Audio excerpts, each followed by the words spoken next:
Specific cultivate అమ్మా ఇది. ఇప్పుడు మనం ఇందాక చెప్పుకున్నట్టు ఈ డిఏపి, యూరియాలు ఇవన్నీ కూడా పొలంలో చల్లినందువల్ల భూమి గడ్డగట్టుకుపోతూ ఉంటుంది.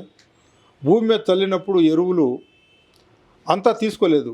ఎందుకంటే కొన్ని రకాలైనటువంటి వర్షాలు, తర్వాత ఎండ, గాలి, తర్వాత భూమిని కల్టివేట్ చేసినప్పుడు ఏంటంటే ఆ న్యూట్రియంటు కొంత ఇదైపోతూ ఉంటుంది, తగ్గిపోతూ ఉంటుంది, మొక్కలకు అందుబాటులో లేకుండా వెళ్తూ ఉంటుంది.